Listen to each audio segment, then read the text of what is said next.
अश्लाघ्य अपशब्द वापरून व बेशिस्त वर्तन करून विधान परिषद सभागृहाची प्रतिष्ठा मलिन केली व सर्वोच्च सभागृहाचा अवमान केलाय।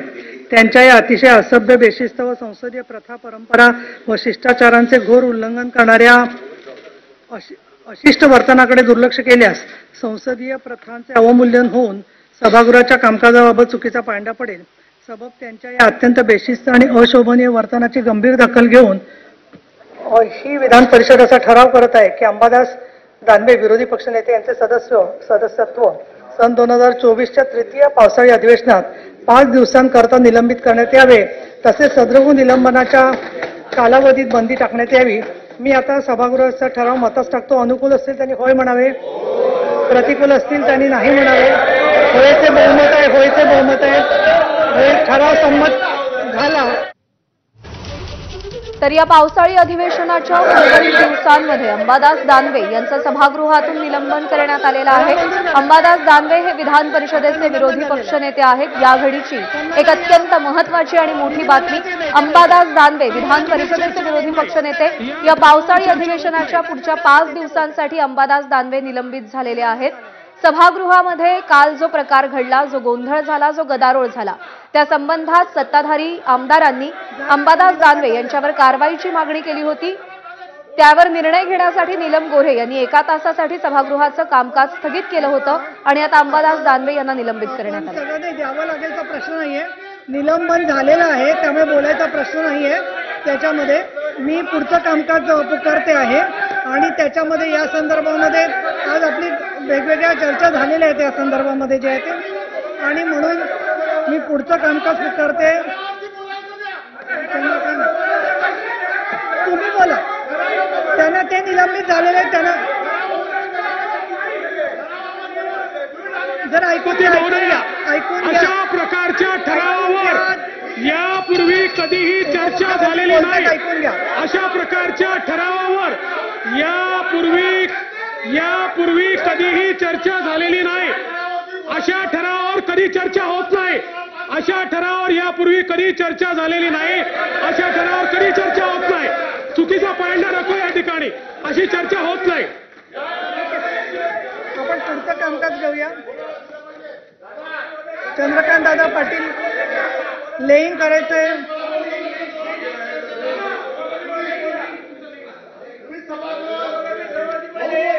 उच्च आणि तंत्र शिक्षण मंत्री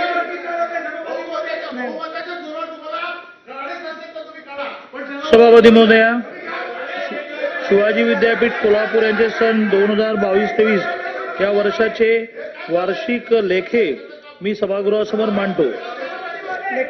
डॉक्टर बाबासाहेब आंबेडकर मराठवाडा विद्यापीठ छत्रपती संभाजीनगरचे सन 2022-23 या वर्षाचे वार्षिक लेखे सभागृहासमोर मांडतो। गोंडवाना विद्यापीठ गडचिरोली यांचे सन 2022-23 या वर्षाचे वार्षिक लेखे सभागृहात ठेवतो।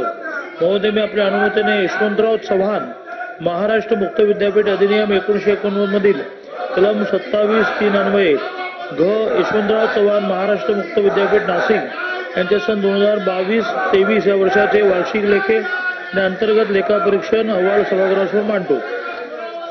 महाराष्ट्र राज्य मार्ग परिवहन महामंडळाचा सन 2020-2021 या वर्षाचा वार्षिक प्रशासन अहवाल सभागृहासमोर मांडतो। अहवाल सभागृहासमोर ठेवण्यात आला। गृहनिर्माण मंत्री महोदय, मी आपल्या अनुमतीने पंढरपूर मंदिर अधिनियम 1973च्या कलम 49(1) व 2 अन्वये श्री विठ्ठल रुक्मिणी मंदिरे समिती पंढरपूर यांचा सन 2022-23 या आर्थिक वर्षाचा लेखा परीक्षण अहवाल व त्यावरील अनुपालन अहवाल सभागृहासमोर ठेवतो। लेखा परीक्षण आणि अनुपालन अहवाल सभागृहासमोर ठेवण्यात आला। आता राज्यपालांच्या अभिभाषणावरती उपमुख्यमंत्री तथा जलसंपदा व लाभक्षेत्र विकास मंत्री महाराष्ट्र भूविकास महामंडळ मर्यादितचा अहवाल अजितदादांचा मंडळ। माननीय सभापती महोदय, आम्ही आपल्या अनुमतीने अर्थसंकल्पातील सर्वसाधारण चर्चेच्या संदर्भात विधानसभा नियमातील नियम 246(1) मधील 7 दिवसाच्या कालावधीची जी तरतूद आहे ती विधानसभा नियम 57 अन्वये स्थगित करण्यात यावी असा प्रस्ताव मांडतो। प्रस्ताव मांडण्यात आला। याच्यानंतर आपण लक्षवेधी आहेत आणि विविध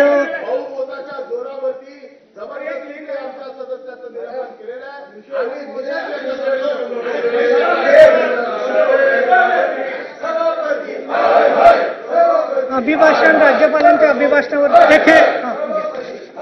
महोदय, महाराष्ट्र भूविकास महामंडळ मर्यादित पुणे यांचा सन 2021-22 या वर्षाचा लेखापरीक्षण अहवाल सभागृहासमोर ठेवतो.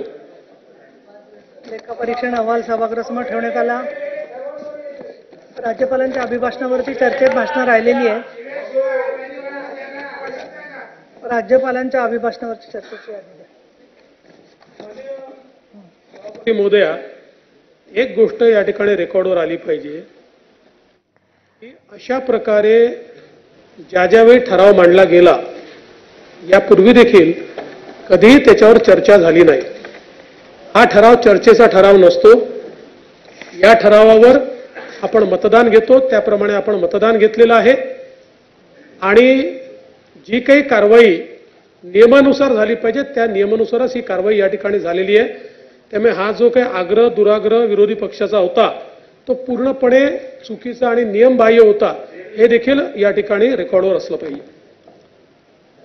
आज आमची गटनेत्यांच्या मीटिंगमध्ये चर्चा झाली होती. खरं तर गटनेत्यांच्या मीटिंगमधली चर्चा मांडत नसतो, परंतु आपण कोणतीच कुणाला संधी दिली नाही अशातला गैरसमज राहू नये त्या दृष्टिकोनातून गटनेत्यांच्या मीटिंगमध्ये काही लोकांवरती आम्ही ती जबाबदारी टाकली होती. परंतु त्या संदर्भामध्ये कुठलंही एक पुनर्विचार की आपण जे केलं तर अयोग्य आहे अशी कुठली भावना काही त्यांच्या वर्तनामधून दिसून आलेली नाहीये.